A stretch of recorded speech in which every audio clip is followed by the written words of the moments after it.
Dope, dope, dope, let's get it. I'm a trapping fanatic, that shit automatic, so I cannot turn it on or off. Bitches all on my dick, then she hop on my dick, I'm like, why you keep hopping on and off? Your bitch all on my dick, she be doing the most, I tell her, little bitch, she so extra. And my gun up on me, but not run up on me, niggas, they wanna fight, they some wrestlers.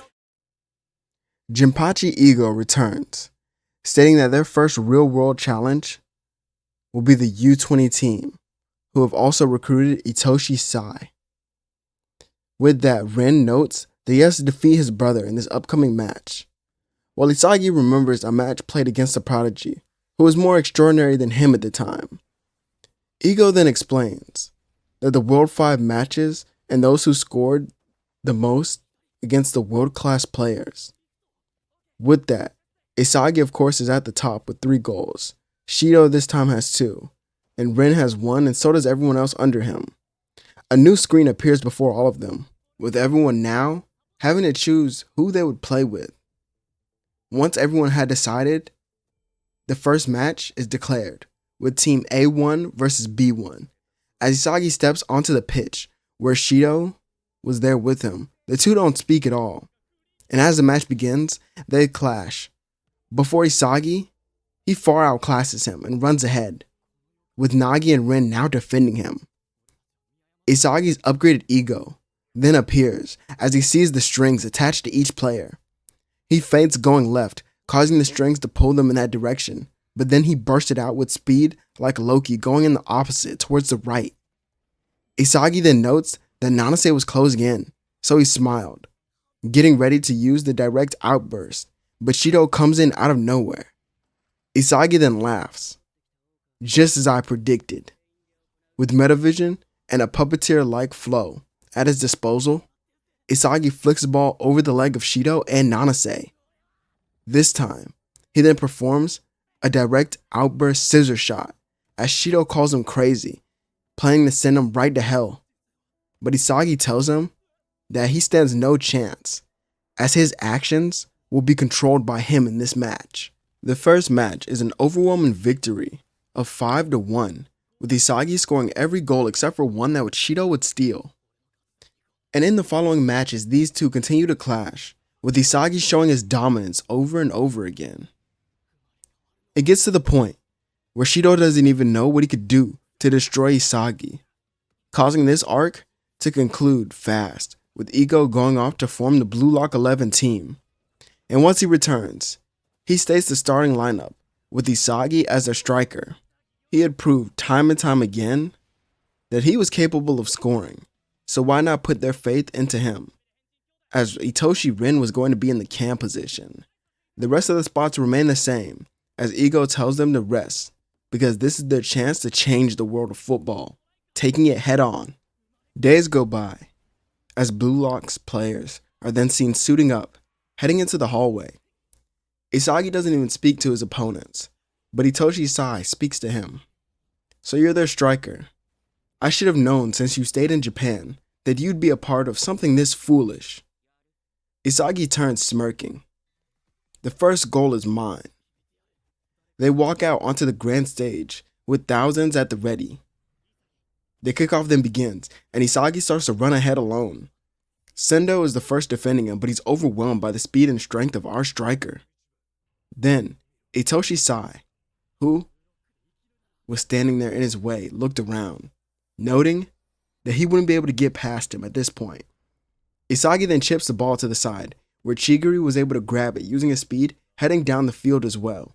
With Blue Lock now on the height of their attack, the ball is sent to Itoshi Rin, who was in the middle. He goes to strike it, but Aiku sends it out with a header, leading to Isagi using his Metavision and direct outburst to score the first goal from his positioning. Aiku looks back at the shot and the position, calling it luck, and Isagi states that even luck can be controlled by his strings. This is an intense match of football that has to go back and forth to keep things interesting, as the U20 players do hold their own against Blue Lock. They do get their own goal through Itoshi Sai, but even he realizes that the striker that he wanted to play with was Yoichi Isagi. After seeing him score again, he then knew that his younger brother stood no chance against this higher level of skill at all. These two generational talents go back and forth leading their teams, with Itoshi Sai leading them to another goal, shocking the Blue Lock players as it seems that he's getting into his own state of flow. Isagi himself found this a challenge, and it was so amusing. For once in his life, he wouldn't have to hold back. Here was where the world was watching. He could go all out and declare his strength. With them having a couple more minutes before halftime, Isagi looks to every player on his team. So this is what I have to truly work with. So be it. He passed it back to Rin and lets him duel his brother. Rin of course loses, and another goal is scored by Itoshi Sai, who comments to Rin that being a striker clearly was never for him. He can't even surpass the striker on his own team, let alone him. And with that, the two teams headed into the half, with Blue Lock being down 1 goal, as they needed to make some changes. Rin was also coming out of the game, as we have Baru and Rio subbing into the game, with Baru going up top with Isagi and Rio going to the midfield. They would then have some more changes, and actually they would sub out someone else to put Nagi or keep Nagi into the game, running a 4-3-3 false 9 formation. And with the U20 team being up, they see no reason to put someone like Shido in just yet. With Itoshi Sai carrying the load, they put even more weight relying on him completely, as when entering the match again, the aura of Itoshi Sai was prominent, as well as his eyes, noting that he was in a flow-like state. The U20 team then began with the ball, as they go on to their own attack. With Sendo not being fully realized just yet, the ball gets stolen from him. This begins a counter, with Nagi and Baru at the head of it. Rio is the one dishing out the passes and playmaking, leading to a cross through the middle. Sai sees it, and he goes to clash with Nagi, but Isagi strips the ball from the air and spins around the two of them, scoring a goal that ties the game. The crowd then roars for Blue Lock striker, with Ego stating to those on the bench that this is where the real game begins. So with the second half of Blue Lock now truly commencing, we get to see Yoichi Isagi's puppeteer abilities on full display against Itoshi Sai's own calculated flow. And I think this match will be even closer, and it will of course come down to a battle between both midfielders, Rio and Sai, where it would end in the victory of Sai, but through it all Isagi would appear, and the world around him was dark, as he could only see the players and the goal, and with each one of them a string was attached. So, he began manipulating them, with this all leading to him scoring the final goal, as I think it would be a lefty shot, because that's the only thing that would surprise someone like Aiku at this point, who would be man-marking Isagi. This marks the end of the U20 arc, meaning that Japan is starstruck from the young players, and the higher-ups in the association want to make a profit, which leads to the Neo-Egoist League. But let's go to the life outside Blue Lock, as a lot of things happen for players like Rin and Isagi, as Rin will be wondering what he truly wanted if he could truly chase his brother, as it felt as if he was even further behind. And Isagi, he believes that this victory has officially allowed him to enter the gate of the new Gen 11 players. But what could come next? Of course he didn't know of Ego's plan, but he wondered where this path could lead him. When returning to the facility, Isagi takes note of many U20 players that were here as well. With this, Jinpachi Ego appears before them, explaining how Blue Lock will begin its second phase with the Neo-Egoist League. Now it was time for all the players to pick the environment they wish to thrive in. When thinking about this version of Isagi, he could really go anywhere, but why not have him in Germany with Noel Noah? Now walking in, he would greet the world's #1, as they would soon have their physical test where Kaiser comes in first, but Isagi was a close second, as the two would realize the other's strength. Noel Noah could now see it as well. During their practices leading up to their first match, he would try to have them work together, but it wouldn't work at all, as well as some of the other players struggling to work with a certain striker, leading Noel Noah to focus on 2 formations, one that benefited both strikers. If needed, Isagi could play the striker position with different players surrounding him, and Kaiser could do the same. Although through their battles, Isagi could tell that someone like Kaiser would push him to his limits, especially with METAVISON. I think these two would instantly form a rivalry, with Kaiser actually watching out for Isagi more here, as he knows the potential of him from studying the U20 match. For their strength, I'd still say Kaiser is ahead, but not by too much at all. His experience and his Kaiser impact still put him ahead of Isagi. As the first match would appear in the Neo Egoist League, it would be Germany versus Spain, with both teams sending out their starters. Isagi is currently on the bench, as Noah wishes to see how this lineup he's made to support Kaiser will work out first. And for the most part, it seems like it's working, but Spain does start out their match with Bachira's goal, making Isagi smile, saying that he's come a long way from when he used to know him. As he's able to play at this high of a level right now, it's almost astonishing. Kaiser and Ness still didn't seem worried and ran their own counter, getting through the players of Spain with ease and no trouble at all. Kaiser goes on to respond when the ball is stolen by Kunigami and the shot is missed thanks to Otoya. With that, Spain gets to go on another attack, but I think Kaiser and Ness will put a stop to it, as well as Grimm, who was working with them. If not them, Gagamaru will be the one saving the ball before Spain could take a 2-0 lead. Now with the ball out of play, it gives Noah a chance to shift the attack as he subs in Isagi for Kunigami, actually telling Isagi to play logically. Going into the match, he activates METAVISON and sees the strings of players like Yoichi and a few others. The ball is back into play, and Isagi receives a pass, giving the ball to Ness, who sends it towards Kaiser at the front lines. Isagi expected as much, but still moved ahead, watching the monster duo tread down the field. Spain's defense stood no chance, leading to a shot and goal from Michael Kaiser. Isagi sits back to analyze the last play, noting that if he's not careful, the strings that he sees can even wrap around himself. Spain now has to make the next attack count, or the game will go in favor of Germany. With them heading up the field, I actually think Isagi and Ness, as well as Yoichi, defend close. Isagi watches Bachira turn his body towards him, shifting the strings of certain players. Isagi then sees an opening, running ahead. As Bachira goes to receive the ball, Ness and Yoichi clash into each other, sending it into the air. As a free ball appears, Isagi traps it and now heads down the field with Kaiser. The two of them don't even pass. It's just Isagi running, using Grimm on the wing to get closer and closer to goal. When Isagi is in range, he gets the ball, but defenders guard him close. And he goes to take his direct outburst shot, but Kaiser appears. Not this time. He then goes to knock Isagi off balance, but realizes his mistake.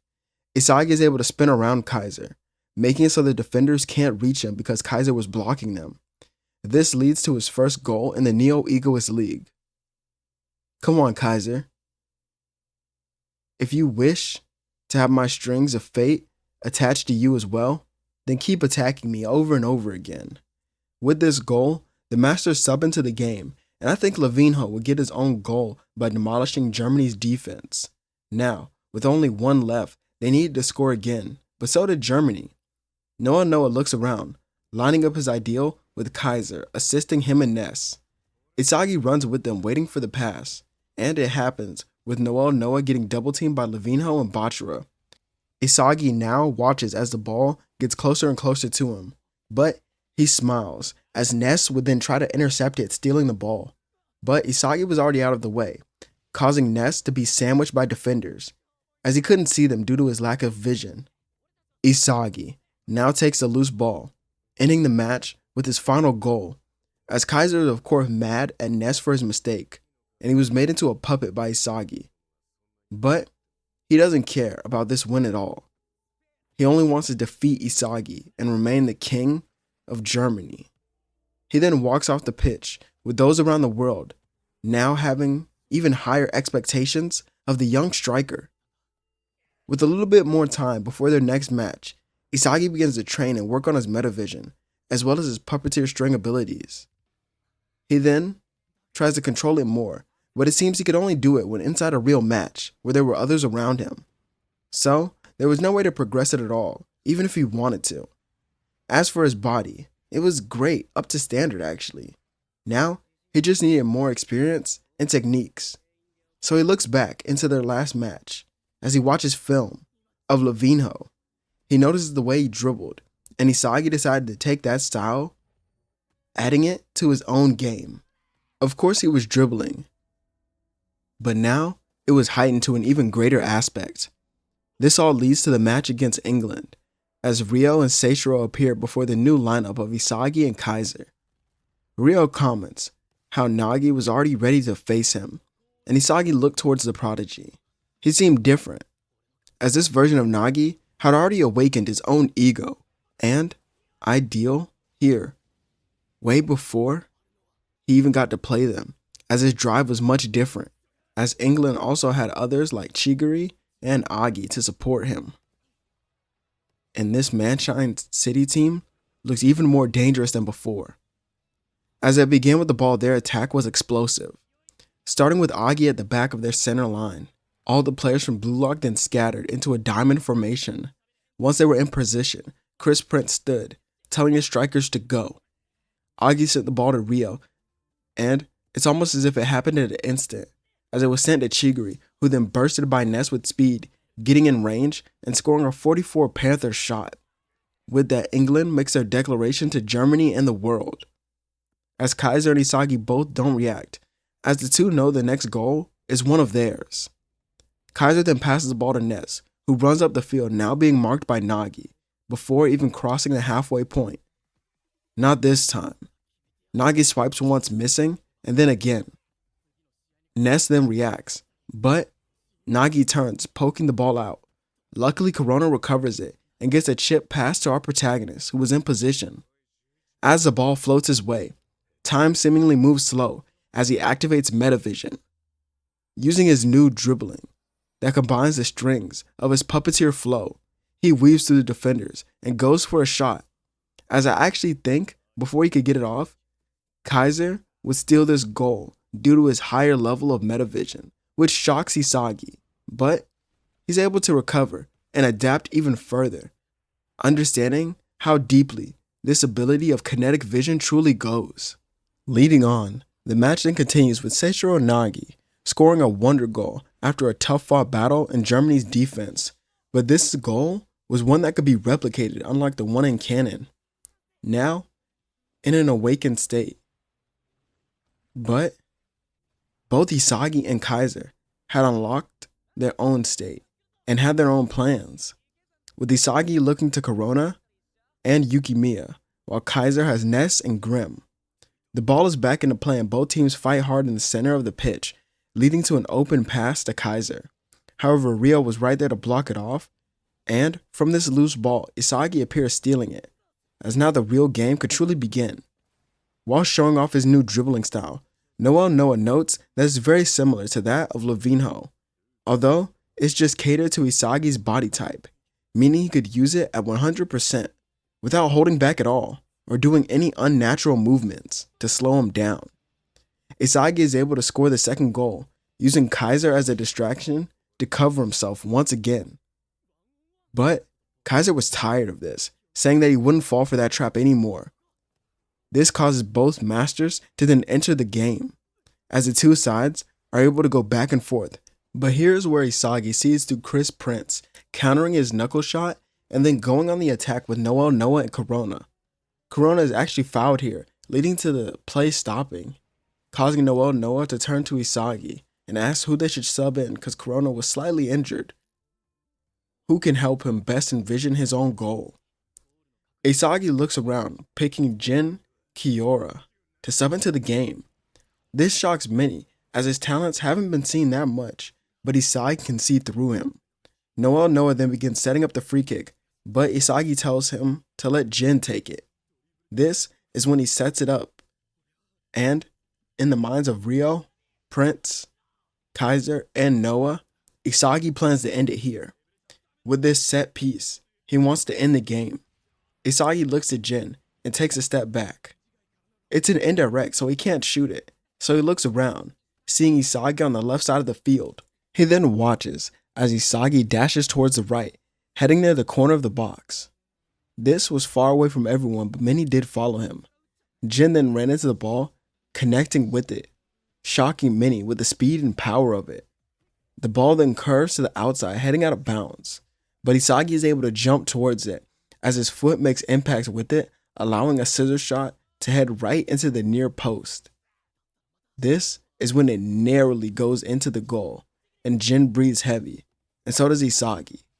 But in sync, both scream in excitement at their super goal, a one-of-a-kind pass into a one-of-a-kind volley, and all around the world, Blue Lock gained more attention from this play alone. Kaiser was so pissed, and he was being man-marked, so he couldn't have done anything to follow Isagi. Ness and Rio were too slow to even catch his burst in speed that came out of nowhere, but Noah can see that if that play didn't work, they may have lost due to Isagi being completely gassed out as he was celebrating on one knee. While sitting down, Isagi thinks that his whole body aches from that last shot as he overextended his leg just a bit to where he feels some pain. So now he looks to Chris Prince. A body that could change the world and how I play football.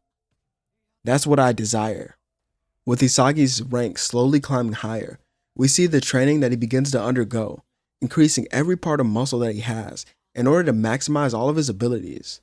At first he had thought he hit his limit, but because he was still young, he was still growing, so there isn't a set limit just yet, leading to a more sleek but defined build for Isagi, as he promotes his stamina and his shooting power.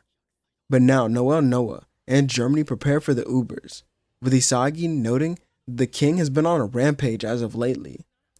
Kaiser also begins preparing for this match, but the Ubers have them both on their radar, and it seems that they're on high alert when the teams would meet up, as Lorenzo walks around both of them stating that they're pretty interesting, but Isagi was more than Kaiser. As when the match begins, Isagi is able to use Jin, who was starting, in order to get the ball past midfield. Isagi then makes his move to get open, but Lorenzo was guarding him heavy. This is when Kaiser and Ness would try to score, but it doesn't work, as Aiku, Ryu, and Nico would stop his shot. Now the Ubers begin their counter, being led by Don Lorenzo himself at the forefront with his zombie dribbling, leading to another open pass to Baru. But as the king would go to shoot, Isagi reappears, stopping this goal as well. It makes sense now. You two are the heart of the Ubers, a king and his royal jester. What a freaking joke. Isagi begins his own counter with Baru following close, but the ball is chipped over his head, and Isagi runs into the opposing half, performing an outbreak knuckleball once getting the ball again, shocking his opponents and earning the first goal of this match. As Snuffy comments how it seems after every match, Isagi learns a new skill from the master strikers. This match was going to be much more interesting than he had realized. With the Ubers' hyper-defensive counters, they posted constant threats to Germany's team, leading to the Ubers scoring their own goals through Baru. To win this match, though, both teams knew that they needed some sort of super goal, because just regular goals wouldn't be enough. This is when Yo Hayori was subbed into the game for Corona, as now Isagi had two passers to rely on, which completely changed the outcome of the game, as I think Kaiser would get the second goal of the match, and Isagi would score the final one, with Baru and Don Lorenzo getting counter goals throughout this match. But Isagi does have the final goal, thanks to Hayori after Snuffy was defeated, not in a one-on-one, but through strategy, and by using his own flow and metavision to manipulate the master striker. And with Noah on the pitch, I don't think Snuffy could just ignore him, leading to another overwhelming victory for Germany, leaving them undefeated in the Neo-Egoist League, as now only one team stood in their way. But I'll let your mind imagine how this final match would go.